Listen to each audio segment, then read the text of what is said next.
Il est 22 h, bienvenue dans cette nouvelle édition dont tels sont les faits saillants.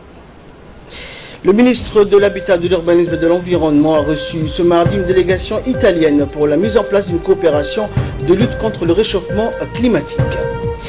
Et en Irak, une crise humanitaire fait son apparition après des mois de combat à Mossoul.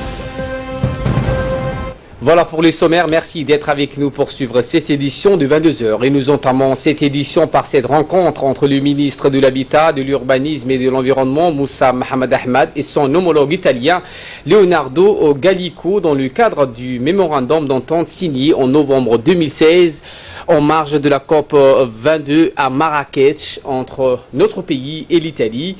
Cet accord prévoit entre la mise en place d'une coopération afin de permettre donc d'atténuer l'émission de gaz à effet de serre.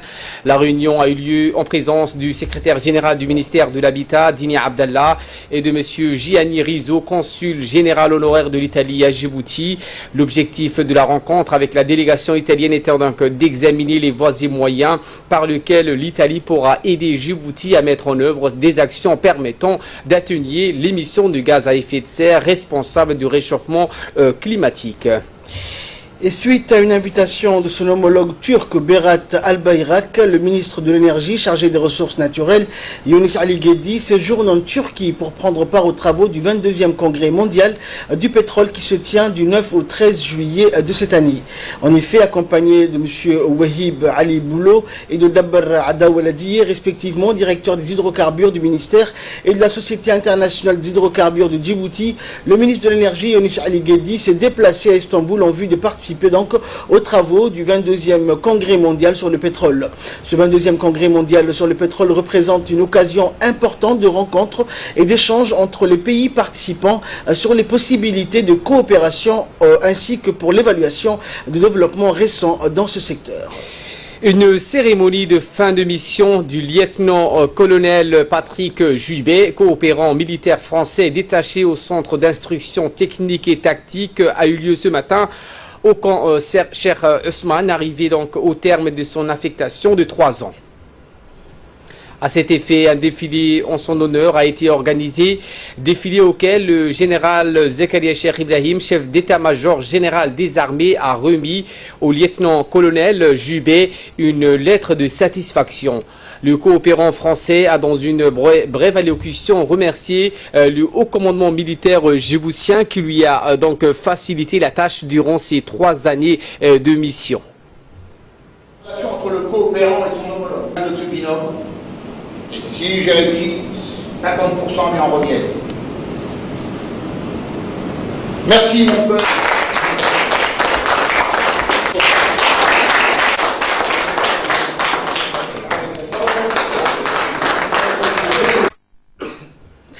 Et dans son intervention, le général de division Zakaria Cheikh Ibrahim a remercié le lieutenant-colonel Juibet pour sa collaboration. On écoute le général. Au lieutenant-colonel Juibet Patrick, coopérant militaire français,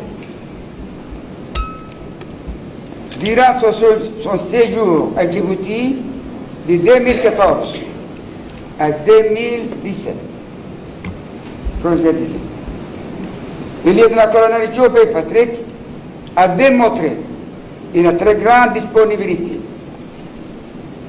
un souci de transmettre son savoir-faire avec pédagogie et patience. Un comportement irréprochable. Le lieutenant-colonel Juibet est un officier supérieur, volontaire, qui impose aisément, toujours à l'écoute de son sens relationnel, son esprit ouvert, sa détermination lui ont permis de nouer d'excellentes relations avec ses collègues des forces armées djiboutiennes, prouvant par la même de grandes qualités humaines, notamment dans la gestion de l'affaire du capitaine Khayri, un service à l'armée. Le lieutenant-colonel Juibet est un officier de grand palais. Il a cité un exemple pour la contribution permanente de son exemplarité à tout point. Sa présence au sein de l'armée djiboutienne fait l'honneur à la France et à la République djibouti. Pour la qualité de son travail, son dynamisme et l'excellent état d'esprit qu'il a manifesté durant cette mission, le chef d'état-major général des armées lui adresse ses témoignages de satisfaction. Pour ses qualités exemplaires, exceptionnelles, contribuant au renforcement des liens unissant nos deux armées et lui souhaite un avenir radieux dans son nouvelle administration. Vous passez à la scène.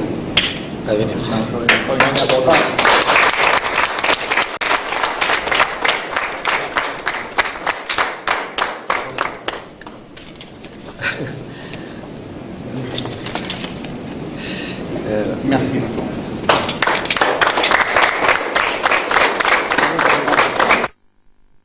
Santé, à présent, le secrétaire général du ministère de la Santé, Dr Ahmad Roblé Abdilli, a procédé à l'inauguration de l'atelier de formation des agents de santé impliqués dans la prise en charge de la malnutrition aiguë. En effet, la prise en charge de la malnutrition aiguë chez les enfants permet de réduire la morbidité et la mortalité des enfants de moins de 5 ans dans le pays. Cette formation théorique et pratique organisée par le ministère de la Santé à travers la direction de la santé mère et enfant se tiendra en 3 sessions du 9 au 27 juillet. Elle regroupera les agents de nutrition, les infirmiers diplômés d'État des centres de santé communautaires ainsi que les diététiciens du centre de référence et de récupération nutritionnelle et des pédiatres des hôpitaux de référence. Ces formations seront animées par des médecins nationaux et le staff technique du programme national de nutrition. Elles s'intègrent dans le cadre du renforcement des compétences des agents de santé opérant dans la prise en charge de la malnutrition aiguë. Et pour plus de précisions concernant cet atelier, je vous propose de suivre l'intervention du secrétaire général du ministère de la Santé, Dr Ahmad Roblé. Cette formation est très importante pour le ministère de la Santé, mais aussi pour vous. C'est très important parce que, comme vous le savez, la malnutrition intervient dans la morbidité et la mortalité des enfants de moins de 5 ans. Le ministère de la Santé s'est fixé comme objectif, depuis un certain nombre d'années, de réduire sensiblement cette mortalité qui reste encore élevée. Donc c'est pour ça que nous adressons et nous faisons ces formations-là à l'endroit des professionnels de santé qui font des prestations aux populations. Si je vous parle un peu de la malnutrition est une maladie, comme vous le savez, qui touche les enfants, surtout de moins de 5 ans, mais aussi qui touche les femmes enceintes, les femmes allaitantes, les adultes même, et c'est une pathologie qui est handicapante.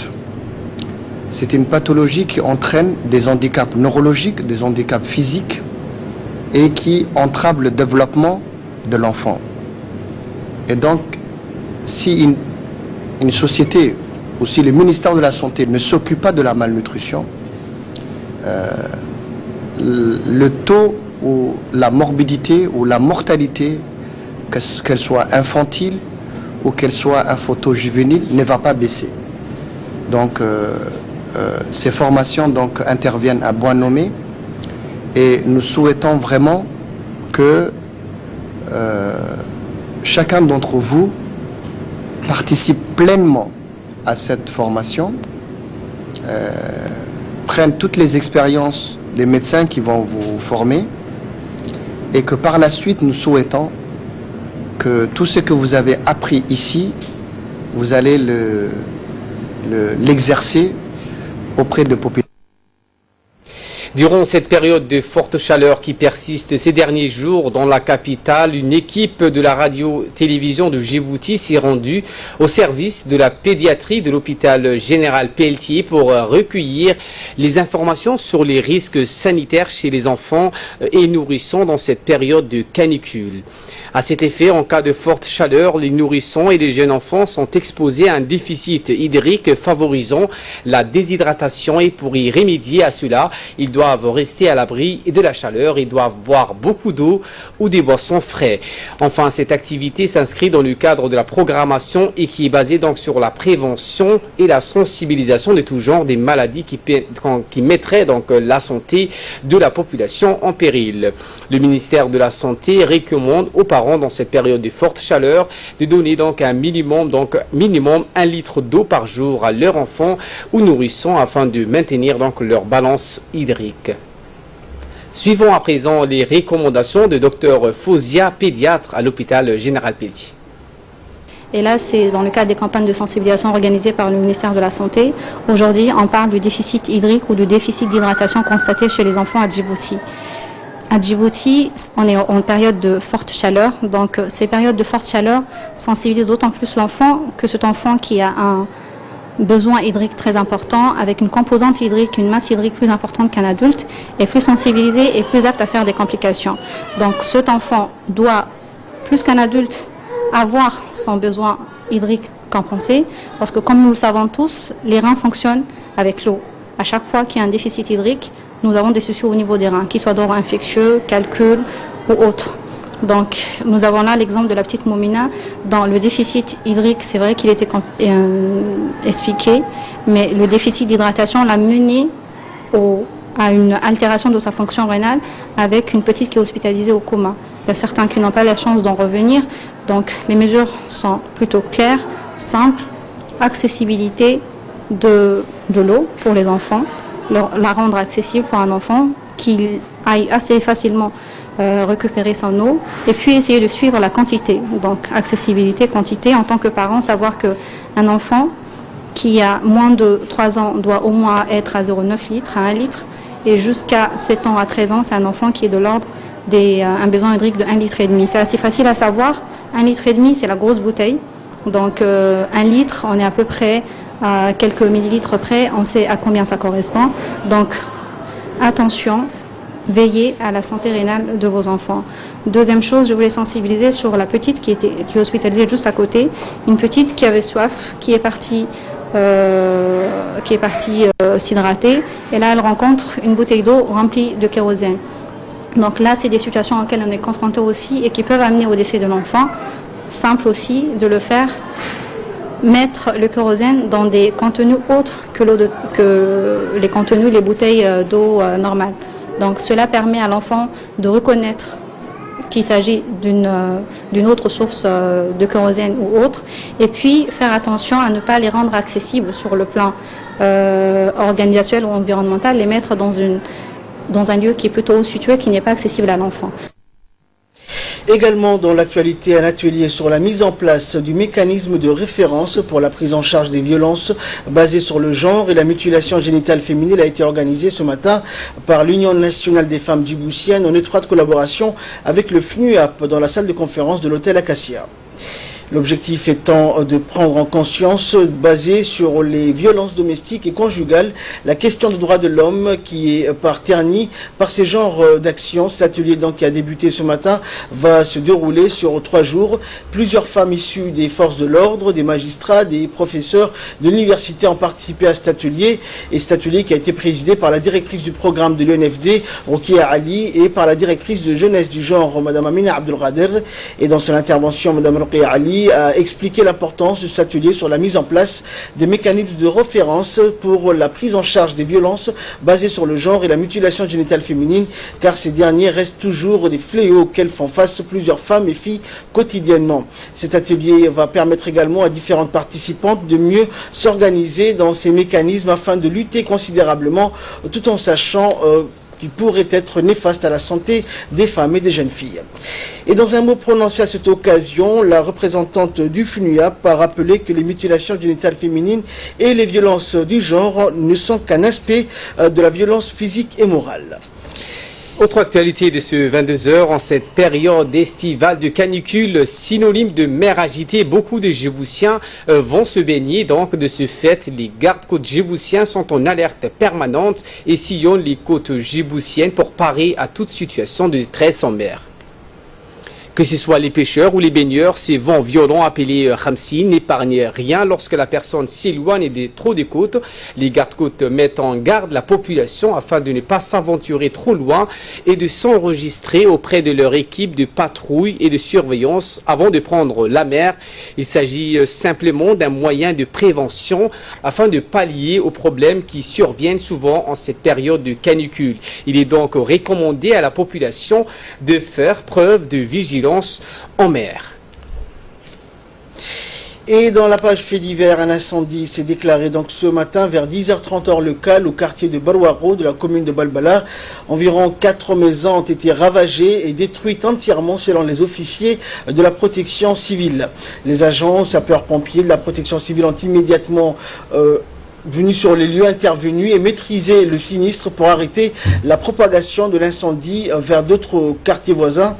Les causes de cet incendie ne sont pas encore déterminées, mais en période de Khamsin, c'est souvent le cas et c'est souvent propice à une série d'incendies dus à la forte chaleur d'été et à la noyade pour les estivants qui viennent en nombre durant cette période de canicule. En cette période de Khamsin, les autorités en charge de la protection civile n'ont de cesse d'appeler la population à redoubler de vigilance et à ne surtout pas laisser un feu sans surveillance, que ce soit en cuisine ou ailleurs dans les maisons où l'on fume notamment la chicha.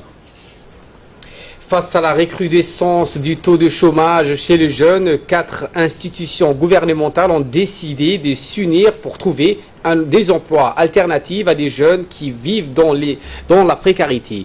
C'est dans cette optique que le 11 juin dernier, un concours national des meilleurs projets destinés aux Djiboutiens âgés entre 18 et 30 ans et ayant déjà bénéficié d'une formation en entrepreneuriat leur avait donné l'opportunité de présenter leur idée. Le jury a délibéré et a considéré que 9 projets devaient être envoyés à la Confegès, mais que néanmoins 3 projets se distinguaient tout particulièrement dans leur adéquation, notamment par leur effet démultiplicateur. Et dans notre dossier de ce soir, nous allons vous parler d'un métier, celui de tailleur et sculpteur de pierre. Et c'est à l'Essabier que nous vous emmenons, là où la première fabrique de taille de pierre a ouvert ses portes il y a de cela une dizaine d'années. Regardez, c'est un magazine de la rédaction. C'est ici, sous ces collines de la ville d'Assadjoug, qu'est nichée l'unité de pierre d'Ali Sabier qui a ouvert ses portes il y a 9 ans. Dans le tas de blocs de roches qui ont été débusqués des montagnes qui se trouvent à quelques pas de l'usine, des tonnes et des tonnes de pierre. Ces blocs passeront par un long processus pour être réduits en morceaux. Au total, 8 machines façonneront la pierre. Le roc est d'abord coupé en petites tailles, allant de 10 à 50 cm avant d'être poli. Abdi Barkhadle, originaire d'Ali Sabier, est l'un des premiers employés de cette unité. C'est ici que j'ai été formé. Avant, j'avais cependant de l'expérience. J'avais travaillé dans l'usine de marbre et à la base, j'étais ferrailleur. Une fois formé, j'ai transmis mes connaissances aux autres ouvriers.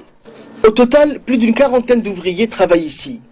Outre les machinistes, la plupart sont devenus de vrais artisans, des sculpteurs pour décorer ou créer de gravures personnalisées. La région a des pierres naturelles de bonne qualité, les affaires marchent bien, on produit plus de 200 mètres carrés par jour. Aussi surprenant que cela puisse paraître, les pierres ne reçoivent aucun traitement au niveau des couleurs. Au final, les pierres sont naturellement colorées, le résultat est impressionnant et constitue un atout de taille pour la région d'Ali Sabier. Page nécrologie pour clore l'actualité nationale. Nous avons le regret de vous annoncer le décès de M. Abdi Aden Elmi des suites d'une longue maladie en Inde. Le défunt a laissé derrière lui une veuve.